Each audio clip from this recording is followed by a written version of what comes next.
You see, we spend our lives trying desperately to hold on to meaning, to control, to certainty. We cling to life as if it were a rock in a stormy sea, believing that if we could only grip a little tighter, we'd be safe. But life, dear listener, is not a rock, it's water. And the tighter you squeeze water, the faster it runs out between your fingers.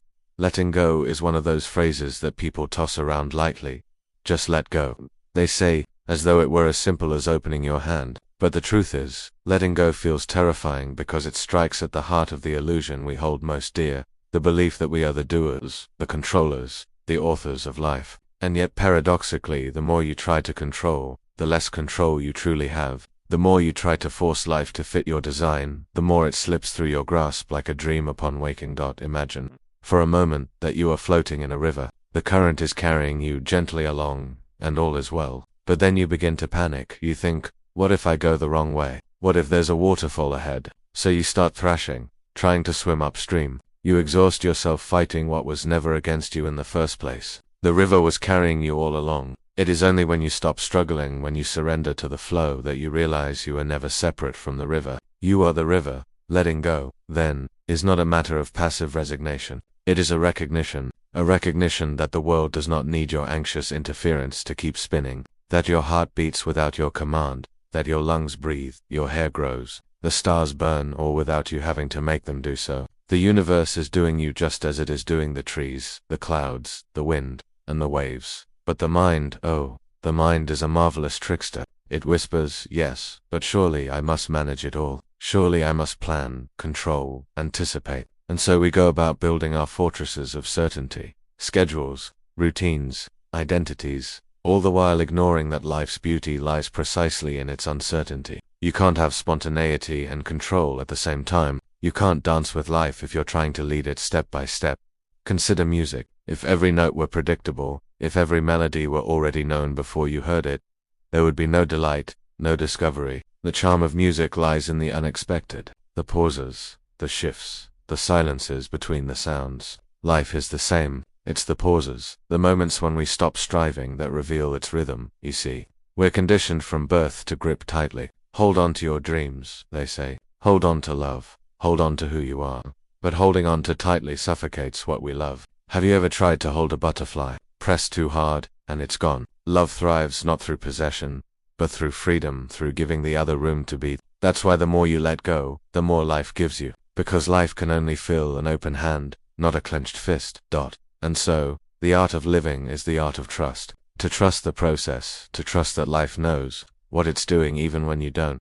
That the storm will pass without you having to command the winds. But trust, you see, is not blind belief. It's an intuitive knowing that arises when you stop separating yourself from the world. When you realize that you are it, there is no dancer apart from the dance. When you let go, you stop fighting what is. You stop demanding that reality conform to your imagination. You begin to move with life instead of against it. And then, as if by magic, things begin to happen on their own. You start to see that the big universe has been doing the heavy lifting all along.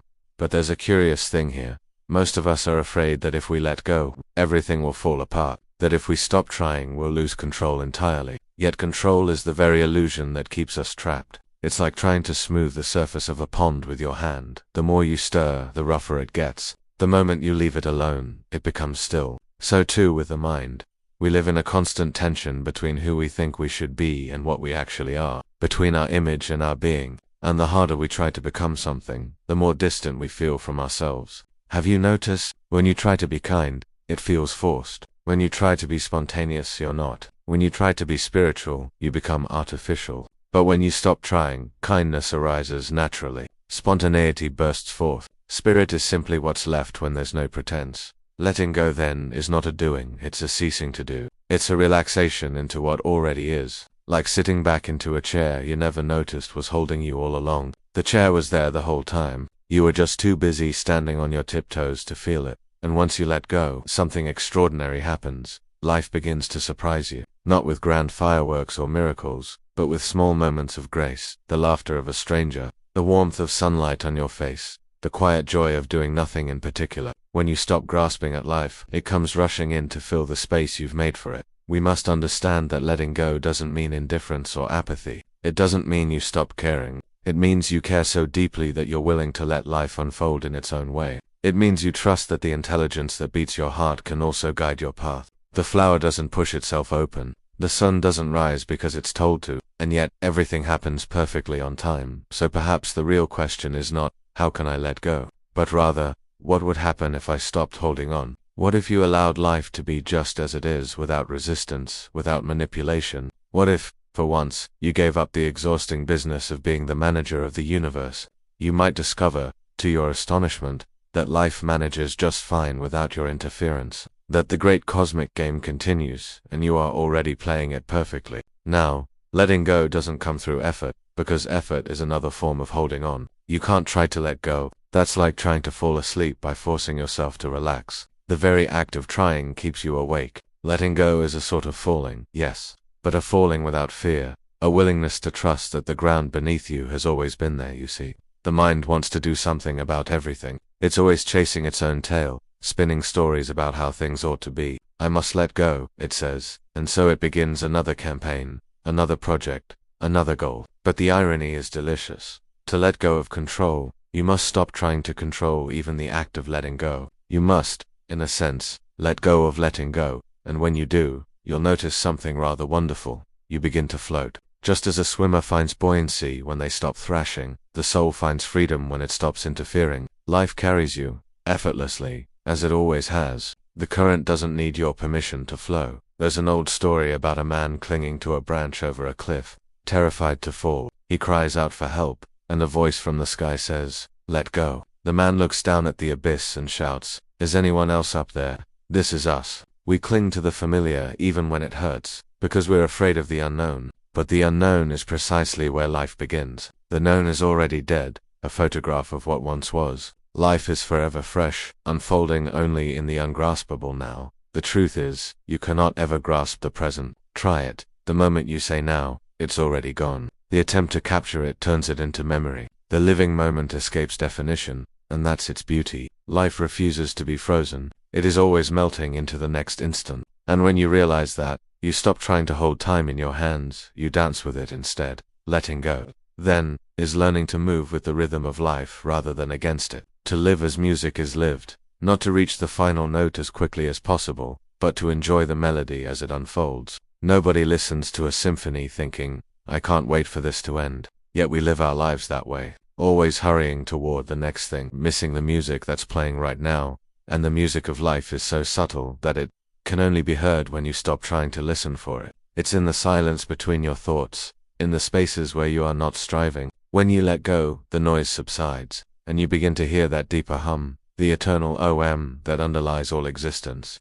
But you might say, if I stop striving, won't I become lazy or stagnant? Not at all. The grass doesn't strive to grow, yet it does. The stars don't struggle to shine, yet they burn with unimaginable brilliance. Effortless action, what the Chinese call wu wei, is the natural state of being. It's not passivity, it's harmony. It's allowing your actions to arise as naturally as a bird sings or a tree sways in the breeze. And this is why the more you let go, the more life gives you. Because when you stop fighting reality, reality reveals itself as generosity. It's not that life suddenly starts to reward you, it's that you finally stop resisting what was always being offered. The gifts were there all along. Your clenched fists simply couldn't receive them. The ego, that fragile bubble of I, thrives on control. It survives by believing itself separate from the world, the doer, the thinker, the chooser. But when you examine it closely, this I begins to dissolve. Where does your thought come from? Do you truly decide what to think next? Can you even say where a single idea originates?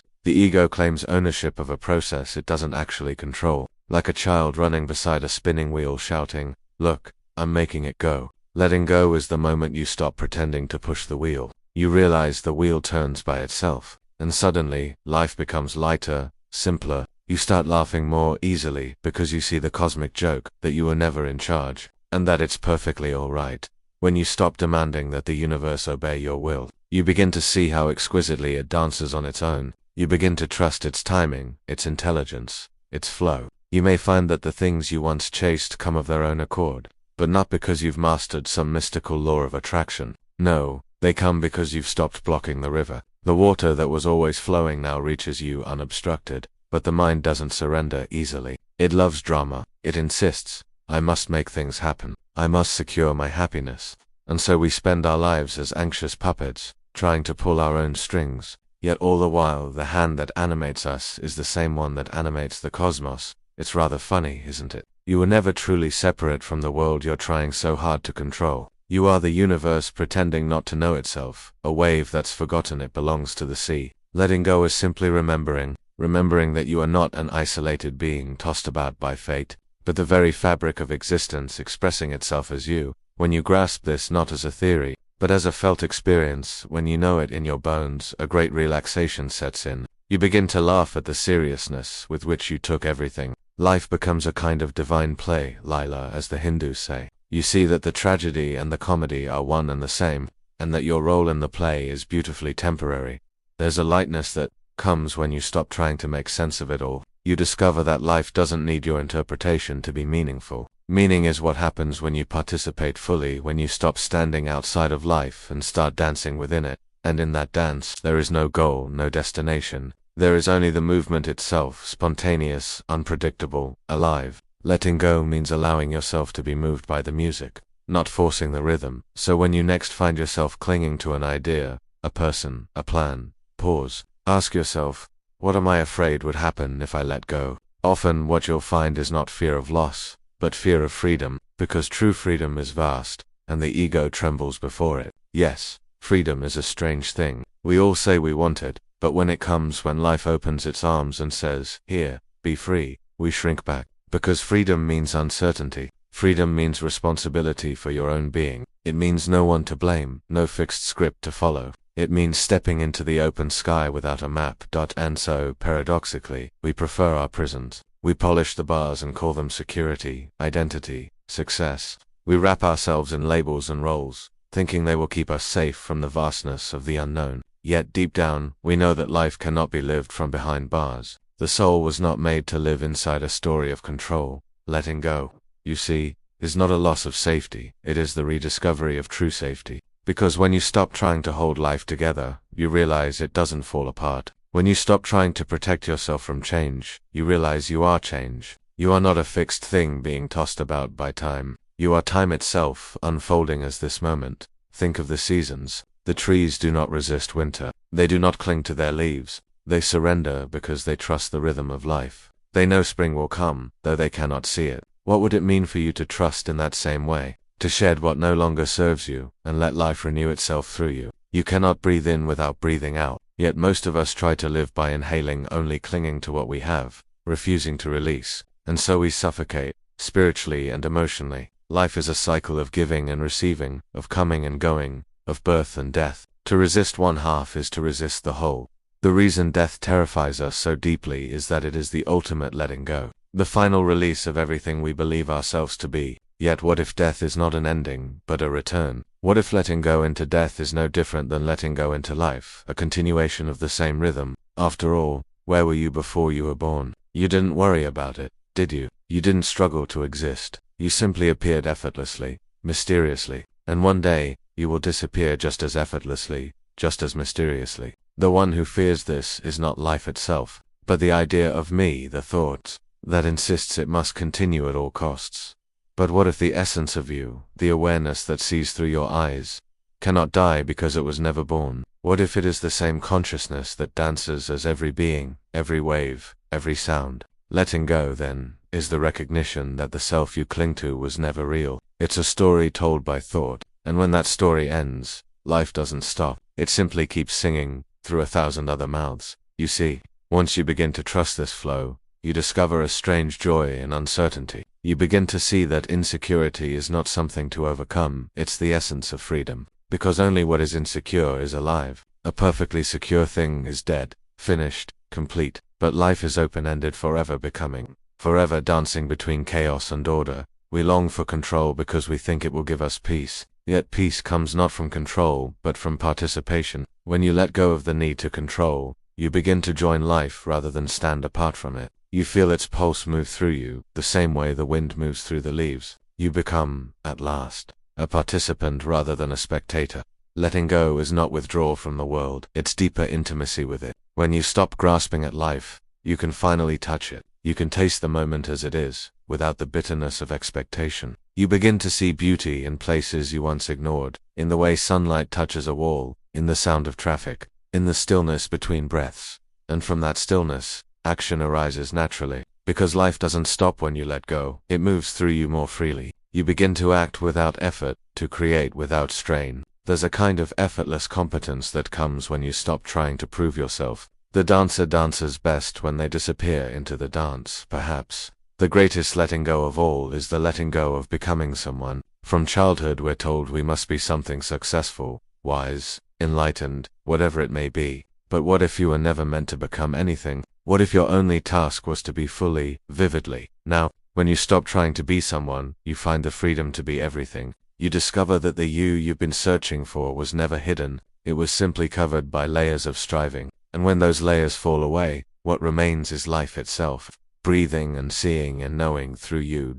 It's like the surface of a lake on a windy day. The waves and ripples distort the reflection, and we think the sky is broken. But when the wind calms, when the mind quiets, the lake reflects perfectly what has always been there. The sky was never gone, it was only disturbed by movement. So too with you. You don't need to become still. Stillness is already your nature. You don't need to find peace. Peace is what's left when you stop struggling. You don't need to earn love. Love is what arises when there's no barrier between you and life. When you truly let go, you discover that life has been holding you all along. It was never about surrendering to an external force. It was about remembering that the force is you. The same intelligence that orchestrates galaxies is orchestrating your heartbeat. To resist that is to resist your own being. And so, perhaps letting go is the ultimate act of faith. Not faith in a deity or doctrine, but faith in existence itself. Faith that the sun will rise, that the bird will sing, that even in sorrow there is meaning, and in chaos there is order. When you trust this deeply,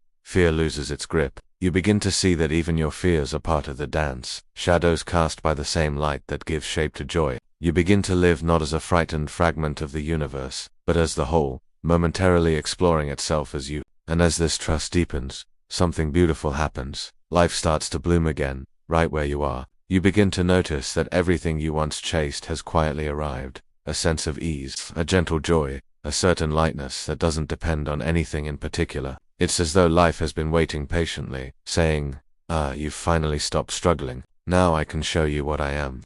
You see, life was never against you. It was never withholding its treasures. It was you who, in your clinging and your fear, built walls around yourself. You mistook those walls for protection, but they were only separation from others, from nature, from your own heart. And now, with the simple act of letting go, those walls begin to crumble, and you find that what remains is not emptiness, but fullness. Letting go is the return to flow, to belonging, to the great rhythm of being. It's the rediscovery that you were never alone in the first place. Every breath, every sound, every leaf trembling in the wind is the universe whispering, you are home. But of course, we forget. Again and again we get caught in the old habit of control. We grasp, we plan, we worry. And that's alright, because even in the grasping, life continues. Even in your resistance, the current carries you. You cannot truly fall out of harmony with life, for you are that harmony. You can only imagine yourself apart. This realization is profoundly freeing. It means you can stop trying to get it right. You can stop worrying about whether you're spiritual enough, productive enough, loving enough. Those are all attempts to control the uncontrollable. The truth is, you were never meant to be perfect. You were meant to be real, and being real means allowing yourself to feel, to laugh, to cry, to stumble, to get up again. It means realizing that even your mistakes are part of the dance. The universe doesn't make errors. It moves in patterns far too vast for the mind to grasp. So when things don't go according to your plan, perhaps they are going perfectly according to a larger one. When you let go of your small plans, life reveals its greater plan, which, in truth, is not a plan at all but an unfolding, a blossoming that happens by itself, moment to moment. Like a flower, you open when the sun touches you. You do not need to understand how. And once you see this, compassion naturally arises, compassion for yourself and for others, because you realize that everyone is caught, in some way, in this struggle between holding on and letting go. We're all trying to control what cannot be controlled, fearing loss, seeking permanence in a world that is inherently impermanent. When you see this clearly, judgment melts away. You understand that everyone is doing their best, including you. And in that understanding, you find forgiveness, not as a moral act, but as a natural consequence of seeing things as they are. Forgiveness is a form of letting go, too. Letting go of the story of how things should have been, letting go of the need to be right, or to have been wronged. You forgive because holding on is heavy, and life is too brief to carry unnecessary weight. Imagine yourself standing by the ocean, watching the waves come and go. Each wave is a moment, a thought, an emotion, a person, an experience. Some waves crash with great intensity, others barely ripple, but none of them stay. And yet, the ocean does not grieve their passing. It knows that each wave returns to itself, so too with life. Everything that comes into your experience, joy, sorrow, love, loss, arises and passes within the vastness of your being. You are not the waves. You are the ocean. The letting go, then, is simply remembering your own depth, and when you live from that depth, life becomes astonishingly simple. You stop needing to force it to make sense. You stop dividing it into good and bad, success and failure. You begin to see it as one seamless whole, a dance of opposites, each defining the other. Day gives meaning to night, birth to death, sound to silence. Without one, the other could not be. We suffer because we resist half of life. We want the light but not the shadow, the pleasure but not the pain. Yet they are two sides of one coin. To reject one is to reject both. Letting go means embracing the totality, the laughter and the tears, the loss and the love, all of it sacred, all of it necessary. You may wonder, how do I live this way in a world that demands control? The answer is not withdrawal, but play. To play with life is to engage fully, but lightly. To do your work, love your people, make your plans, but without the feverish belief that it all depends on you. To play is to care deeply, but not cling. When you play music, you give yourself completely to it, yet you don't demand that it lasts forever. You let each note come and go, trusting that the melody will continue. Life asks the same of you, full participation without attachment, and this, perhaps, is the essence of wisdom: to live wholeheartedly, knowing it will all pass, to love without possession, to strive without anxiety, to breathe in and out with equal joy. The more you let go, the more life gives you, because the more space you make for it to move through you. And when, at last, the time comes to let go of even this body, this vessel through which you have seen, touched, and dreamed, you will see that death, too, is not the end, but the great returning. You will see that you have never truly owned anything, yet you have lost nothing, for everything you ever loved was never apart from you. It was the universe loving itself through your eyes. To let go. Let go into the mystery. Let go into the great unfolding that has carried stars into being and waves to shore. Let go, not because you must, but because you are tired of pretending that you can hold the wind. And then in that sweet surrender, you will find that life rushes in, arms wide open, saying, "Welcome home."